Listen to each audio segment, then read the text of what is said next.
I hadn't wanted to go to Applebee's, but my friends insisted. I'm not opposed to going out to have a meal, but I hate going to Applebee's in our town. It's like a gathering place for every half-drunk Chad and happy-hour drunk who doesn't have enough money to drink at the yacht club. But too much class for the tilted stool.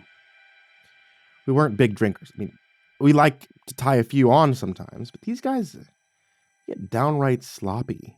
We get the booth as far from the bar as we can, but still so damn noisy in there. By the end of the night, we're all yelling at each other just to be heard over the jukebox and the drunks. I spend the rest of the night with my eardrums pounding and my head ready to crack open. That's how it has always been until tonight. So, we're at the back booth, like always. And when I saw this guy, Mark was talking about some girl that he was seeing from work, Frank laughing like a donkey, latest drink bouncing around, threatening to spill as he pounded the table. I looked up from my cowboy burger just in time to see this guy honkering over his food at the end of the row. He was bent over his plate, the top of his bald head gleaming, and the light overhead lit him like a wax sculpture. I'm not usually one for people watching, but the guy stood out. He reminded me of a story from Temple back when I still went with my parents.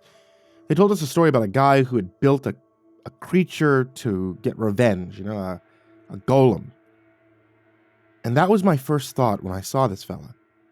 It sounds like a little harsh, but I only mean that he appeared not like a man, but like an approximation of a man. He had on a white button-up, a red tie hanging loose around his neck like a noose.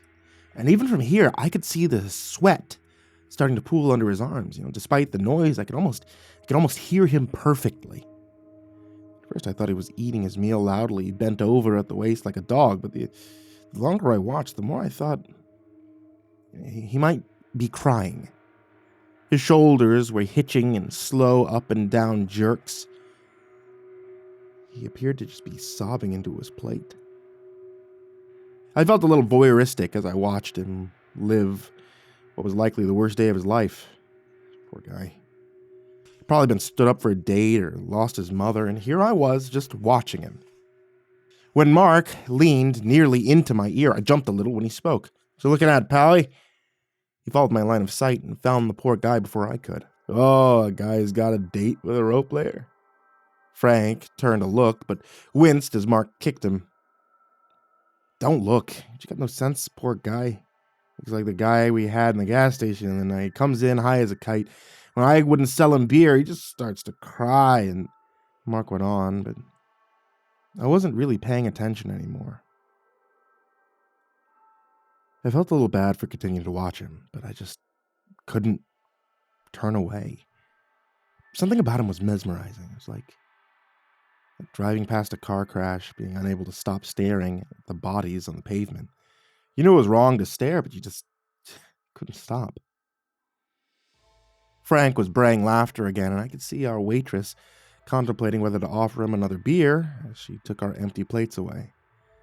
Mark told her he was fine. Frank ordered another beer, and after several tense seconds in an elbow from Mark, I snapped back to myself and said I was okay. "Jeez, bud," Mark said as the waitress shuffled off. "You gonna go over there and propose?" "What are you talking about?" I asked, biting into my burger and realizing it was lukewarm. Had I really been staring at the poor guy as my hamburger turned to ice? "You've been staring at him for almost 10 minutes. I thought you were going to order him a drink for a minute." We all laughed, mine being a little forced.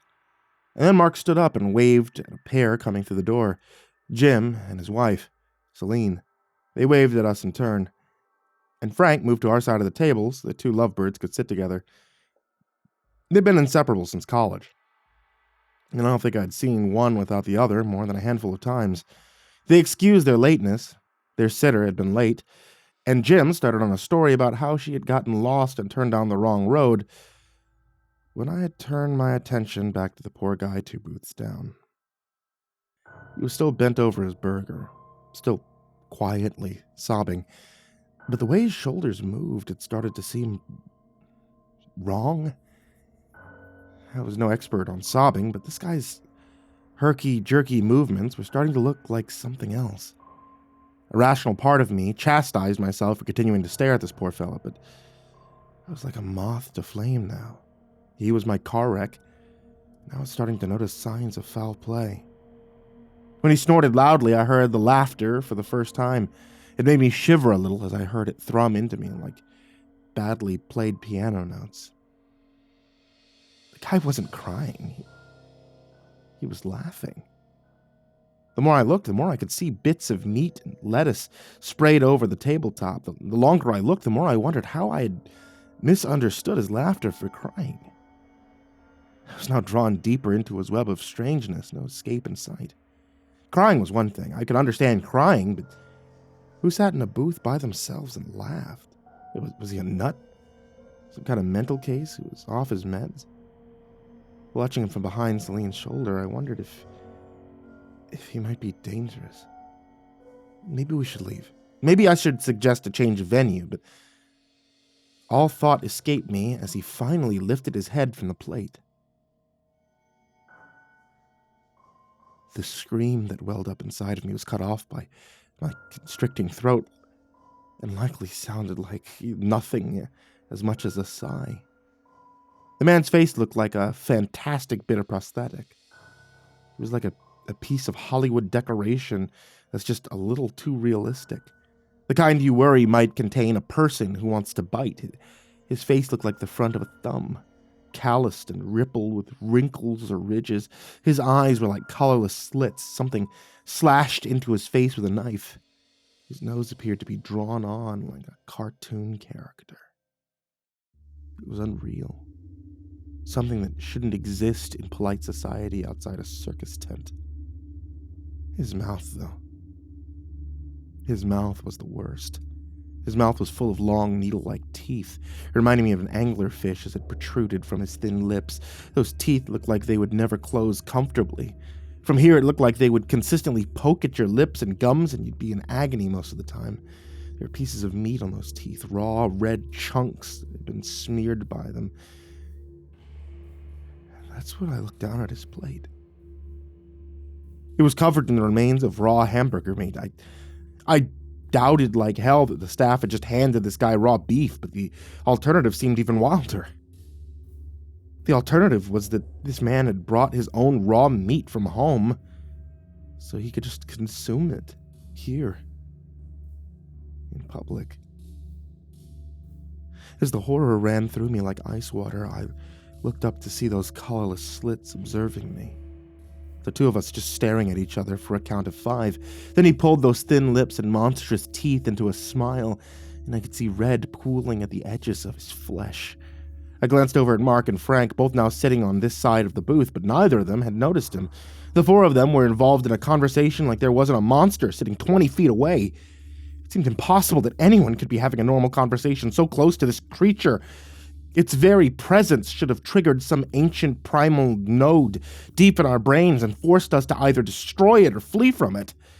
The 4 of them were talking about jobs and school and Jim and Celine's daughter while this thing got to exist in humanity with the rest of us. It's too much to handle. Suddenly, I wanted out. I wanted to be anywhere but here. I wanted to tap on Mark to get him to move or look up or just acknowledge that I was losing my mind within easy reach of him, but my body wouldn't respond. I managed to flick my finger at his arm, bumping him a little, but he only rubbed a hand over it as if a bug had landed on him.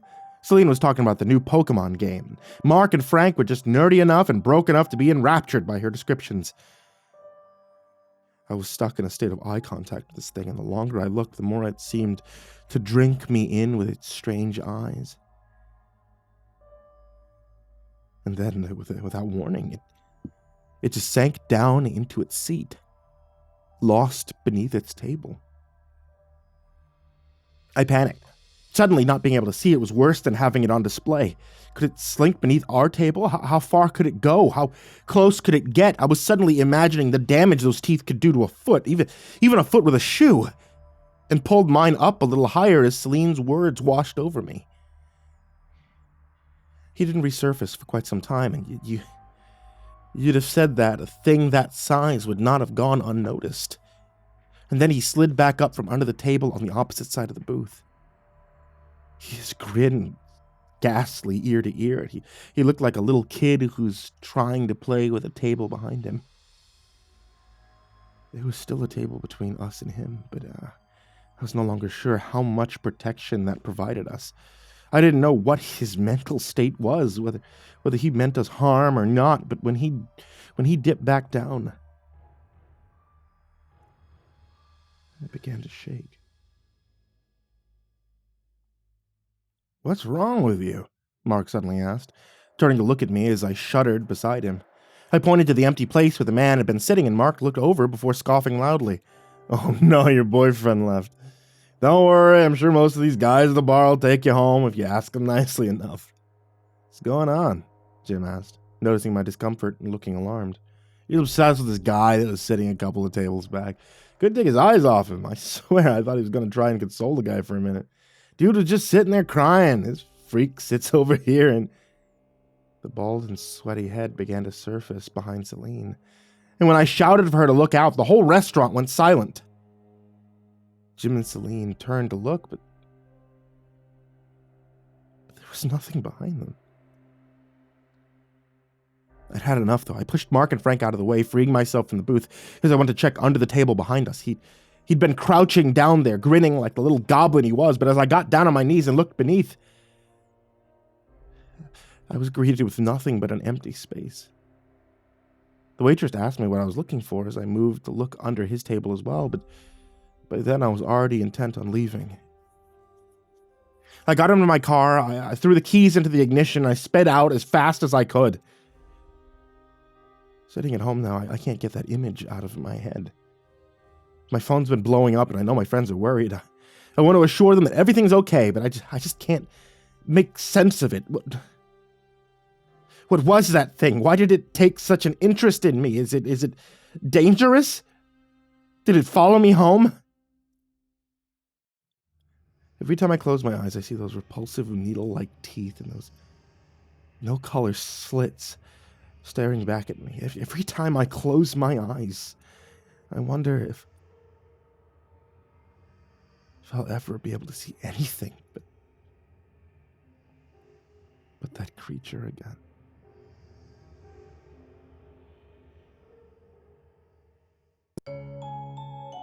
Fall is finally here, and it's finally cooling down, which means it's time for you guys to get yourself a hot cup of tea. My wife happens to sell tea.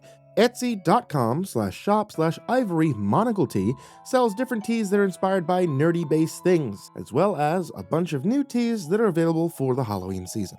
My personal favorite, the one that I drink whenever I'm recording, is Dark and Stormy Night. It has a little MrCreepyPasta symbol on it, and if you ask, you can get a little MrCreepyPasta dabbing sticker. Also, anytime that you order one of those, you actually get my autograph on a little card, so if you want that, hey, you can get that. And finally, I want to give a huge thank you to everybody who supports me on Patreon. So I want to give a very special thank you to Jordan Humble, Diana Kraus, Disciple, Strategy Wolf Emoji, SullyMan, Brandon Mendoza, BrimstonePandemonium, Caltuna, William Wellington, Scruffy the Janitor, Brenna LaQueda Canizales, Smiley the Psychotic, Jjenna, Dante Kinkade, SimbasBloodyMojo, Mephistopheles, CursepoxPrimarch, M, Jesus Cornejo, Yarghoul, VerbalHorror, Amber Clark, J. Kearns, Mike, himbojerry, CrusaderChocobo, Corbin Seclude, Salty Surprise, Red Shadowcat, Turtleman, Cryolinian, Mr. Marcus Blitz, Dirt Diver 030, Voice of Sand, Psychomel, Melted Lake, Tali Sue, William King, Sashi Suzaku, Croconut 509, Stricken, Freddy Krueger, Hades Nephew, Acid System, Sky Harbor, Nico Kyle, The Ginger Bros, Aaron Stormcrow, Daniel Polson, and Corey Kenshin. I really appreciate your support, and I cannot thank you enough. I wish you all the best. Sweet dreams.